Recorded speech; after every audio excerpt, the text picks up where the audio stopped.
আজকে থেকে 1 মাস আগে আপনাদেরকে বলেছিলাম যে বাংলাদেশ জিয়াউল হকের পলিসির দিকে এগুচ্ছে। জিয়াউল হক এবং জিয়াউর রহমানের যে একটি পলিসি ছিল, যেখানে কিনা মিউচুয়াল কোঅপারেশনের মাধ্যমে আলটিমেটলি একটি আর্মস কোঅপারেশন এবং বিভিন্ন স্ট্র্যাটেজিক কোঅপারেশনের মাধ্যমে ইন্ডিয়ার দৌরাত্ম্য নিয়ন্ত্রণ করা।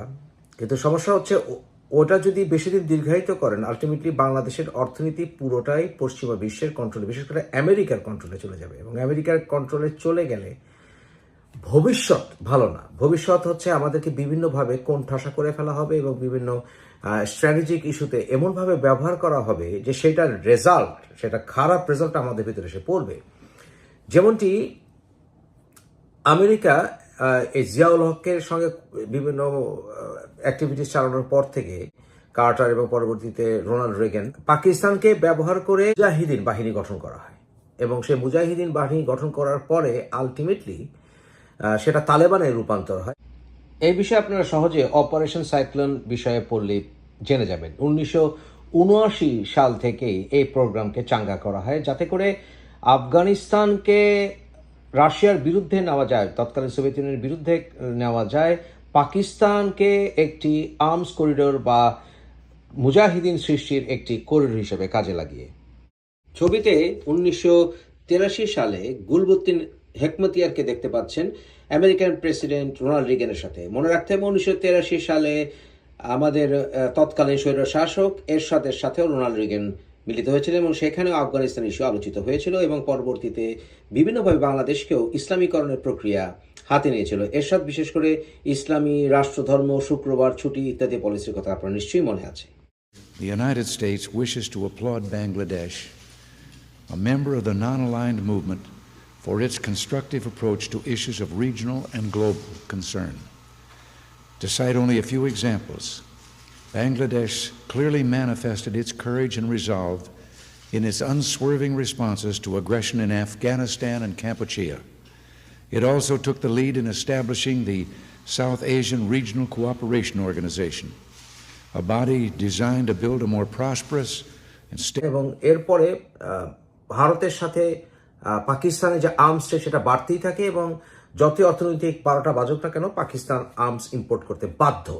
এবং এর পরবর্তীতে আপনারা জানেন নিউক্লিয়ার রেস। এছাড়াও পাকিস্তানের সাথে তার পার্শ্ববর্তী দেশ আফগানিস্তানের সম্পর্ক ভয়ঙ্কর খারাপ আকার ধারণ করেছে এখনো। ঠিক একইভাবে বাংলাদেশকে যদি কন্টিনিউ করে এই অনুদানের মাধ্যমে বিভিন্ন পলিসি চেঞ্জ, এবং বাংলাদেশ দেশ পুরোপুরি এই পেটে ঢুকে যায় আমেরিকার, তাহলে বাংলাদেশের ভবিষ্যৎ অর্থনীতি খুব খারাপ। কারণ আমরা অনেক কিছু তাদের সাথে একমত হব না, কারণ আমরা বুঝে যাব যে আমাদেরকে নানানভাবে ব্যবহার করা হবে, পার্শ্ববর্তী দেশে বিভিন্ন রকমের টার্মোয়েল সৃষ্টি করা যাবে, সেটা আমাদেরকে একটি পার্মানেন্ট শত্রুতায় নিয়ে যাবে। ভারতের সঙ্গে আমরা বিভিন্ন চ্যালেঞ্জের মুখে থাকি সবসময়, এবং ভারতের সঙ্গে আমাদের ন্যায্য হিস্সা, ন্যায্য দাবি আমরা চাই। কিন্তু এর অর্থ এই নয় যে একটা পার্মানেন্ট শত্রুতা সৃষ্টি হবে, কারণ পার্মানেন্ট শত্রুতা সৃষ্টি হলে আমেরিকার বিভিন্ন পলিসিতে আমরা যোগ দিতে বাধ্য হব এবং সেটার ভবিষ্যৎ রেজাল্ট ভালো হবে না, অর্থনীতির দিক থেকেও ভালো হবে না, আমাদের ন্যাশনাল সিকিউরিটির দিক থেকেও ভালো হবে না। আমি 1 মাস আগে কি বলেছিলাম আপনাদেরকে নিশ্চয়ই মনে আছে। আবার শুন, ঠিক 1 মাস আগে বলেছিলাম, এবং আমি কত বিলিয়ন ডলার জিয়াউল হককে আলটিমেটলি দিতে হয়েছিল সেই অ্যামাউন্টটা আমি বলে দিয়েছিলাম, সেটা হচ্ছিল 3 বিলিয়ন। এবং দেখলেন যে আলটিমেটলি বাংলাদেশকে বিশ্বব্যাংক $3.5 বিলিয়ন অফার করছে। শুনুন। বাংলাদেশের অন্তর্বর্তী সরকারের নেওয়া নানা সংস্কারের পাশে থাকবে বিশ্বব্যাংক। প্রধান উপদেষ্টা ডক্টর ইউনূসের সঙ্গে সাক্ষাৎ করে বিশ্বব্যাংকের প্রেসিডেন্ট অজয় বঙ্গ সরকারের সংস্কারের জন্য বাংলাদেশকে $3.5 বিলিয়ন দেওয়ার অঙ্গীকার করেন।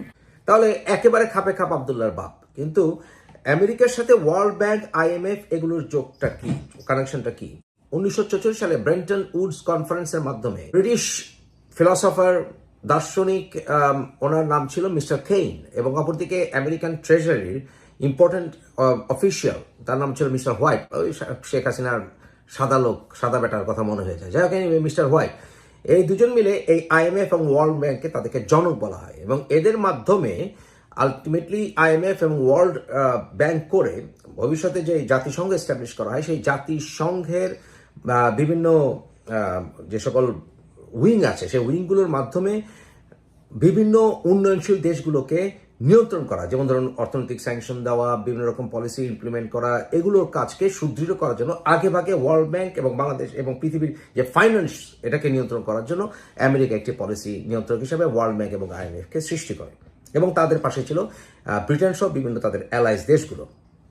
যুদ্ধোত্তর দ্বিতীয় বিশ্বযুদ্ধের পরে ইউরোপিয়ান দেশগুলো খুব গরিব হয়ে পড়েছিল এবং আমেরিকা তাদেরকে প্রচুর টাকা লোন দিয়েছিল, এবং এই লোন চুকাতে কয়েক দশক লেগে গিয়েছিল, এবং সেই লোন যখন জর্জরিত ছিল তখন আমেরিকা কতগুলি বিষয় বাস্তবায়ন করে, যেমন ধরুন ইসরায়েল রাষ্ট্রের জন্ম দেওয়া সহ বিভিন্ন পলিসিগুলো ইউরোপিয়ান দেশগুলোকে গিলতে বাধ্য করেছিল আমেরিকা। তাই আমেরিকা পুরোটা বিশ্ব অর্থনীতিকে নিয়ন্ত্রণ করে, ডলার আন্তর্জাতিক রিজার্ভ ফান্ডে পরিণত হয়, এগুলো আপনারা সব জানেন, এবং বর্তমানে এই ওয়ার্ল্ড ব্যাংকের মাধ্যমে পলিসি নিয়ন্ত্রক হিসাবে আমেরিকা বাংলাদেশে ঢুকে পড়েছে। ব্রিক্স তারা নতুন কারেন্সি আনার জন্য এগিয়ে গেছে, কিন্তু বাংলাদেশ গত বছর ব্রিক্সের কনফারেন্সে ভারতের দাওয়াতে অ্যাটেন্ড করেছিল, যেটা আমেরিকার কাছে গ্রহণযোগ্য নয়। তাই ব্রিক্স থেকে সরিয়ে আনতে হলে বাংলাদেশে বিভিন্নভাবে অর্থনীতি বিনিয়োগের মাধ্যমে বাংলাদেশকে ব্রিক্স থেকে সরিয়ে রাখতে হবে, এবং পুরোটা এখন সিআই নিয়ন্ত্রণে। আমেরিকা যে ওয়ার্ল্ড ব্যাংকের মাধ্যমে যে তারা যে বিশ্বের পলিসি নিয়ন্ত্রণ করে, এটার ব্যাপারে প্রচুর লেখালেখি গবেষণাপত্র আছে, এবং সেটা লুকানোর কিছু নাই। তাই শেখ হাসিনা থাকাকালীন সময়ে শেখ হাসিনাকে আমরা বিভিন্ন কারণে বিরোধিতা করেছি, শেখ হাসিনার স্বৈরাচার, কিন্তু শেখ হাসিনার সব পলিসি যে খারাপ ছিল তা না, কিন্তু শেখ হাসিনাকে কোনো ডাউন দ্য উইকেট কারোর সাথে অন্য দেশের সঙ্গে খেলতে দেওয়া হয়নি, কারণ রাশিয়ার ব্যাপারে শেখ হাসিনা আসলে টোটালি বিরুদ্ধে যায়নি। তাই আমেরিকা যেহেতু বাংলাদেশকে এখন পকেটে ভরে ফেলেছে, বাংলাদেশের সাথে বাসে এবং বিভিন্ন দেশের সাথে সম্পর্ক ডিটাচ হওয়া শুরু করবে। ঠিক এই বিষয়টা বুঝেই চীন বাংলাদেশকে সহায়তা অফার করেছে। নতুন সরকারের নেতৃত্বে বাংলাদেশের সাথে অর্থনৈতিক পরাশক্তি চীনের সম্পর্ক এক নতুন উচ্চতায় যাবে বলে আশা করা যাচ্ছে। জাতিসংঘ সফরে পরিবেশ বান্ধব সৌর বিদ্যুৎ, প্রযুক্তিগত সহযোগিতা ও কারখানা স্থাপনের মতো বিষয় নিয়ে আলোচনা হয়েছে প্রধান উপদেষ্টা ডক্টর ইউনূস ও চীনা পররাষ্ট্রমন্ত্রী ওয়াইয়ের সৌজন্য সাক্ষাতে। চীন বলেছে যে তোমরা সরাসরি আমেরিকার পেটে ঢুকে যাও না, তোমরা সোহরাওয়ার্দী পলিসি। আপনারা জানেন বাংলাদেশের সেনাবাহিনীর প্রধান ওয়াকার উনি বলেছেন যে আগামী 18 মাস পর্যন্ত উনি এই সরকারকে যাই করুক না কেন উনি সমর্থন দিয়ে যাবেন।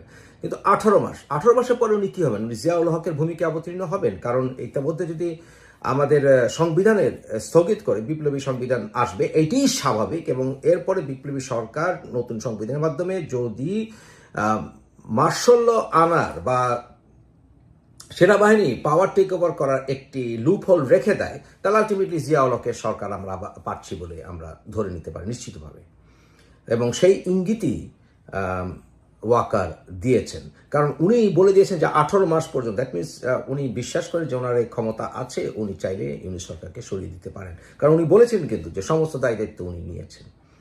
তবে সেই ক্ষেত্রে আর কি বোঝার বাকি আছে যে এর পেছনে টোটালি সিআইএ কাজ করছে? আমার তো মনে হয় না আর কোনো প্রমাণ দরকার আছে আপনাদের, এবং সেই ক্ষেত্রে তাদের সবচেয়ে বড় বন্ধু হচ্ছে জামাতে ইসলামী, কারণ জামাতে ইসলামী বরাবরই আমেরিকার সাথে সেই তালেবান সৃষ্টির আগে বলুন, মুজাহিদিন বাহিনী সৃষ্টি করা বলুন, জিয়াউল হককে ক্ষমতায়ন করার কথা বলুন, এবং 1971 যুদ্ধ বলুন, সব বিষয়ে জামাতে ইসলামকে মিলিটারির পাশে ব্যবহার করা হয়েছে শাসন সুদৃঢ় করার জন্য। ফাইনালি একটা বিষয় মনে রাখবেন, চরমনাই বলুন আর হিজবুত তাহরির বলুন, এমনকি আপনি এই হেফাজত বলুন, তাদের অ্যাডমিনিস্ট্রেটিভ অ্যাবিলিটি সরকার চালানোর মতো এতটা স্প্রেড এখনো হয়নি। তাই জামাতকে যদি পাশে রাখে যে কোনো ভবিষ্যৎ স্বৈরাচারী সরকার অথবা আর্মি বেসড সরকার, তাহলে যত জঙ্গি সংগঠন আছে বা যত তথাকথিত ইসলামিক সংগঠনগুলো আছে এগুলোকে নিয়ন্ত্রণ করা সহজতর হবে। যদিও একটি সময় এই সকল গোষ্ঠীগুলো আবার পাল্টা একে অপরের বিরুদ্ধে যাবে, যেটা পাকিস্তানে ঘটে যাচ্ছে, এবং পাকিস্তানে গতকালও শিয়া সুন্নিদের ভিতরে সংঘাতের ফলে 20 জনের বেশি মানুষ মারা গেছে।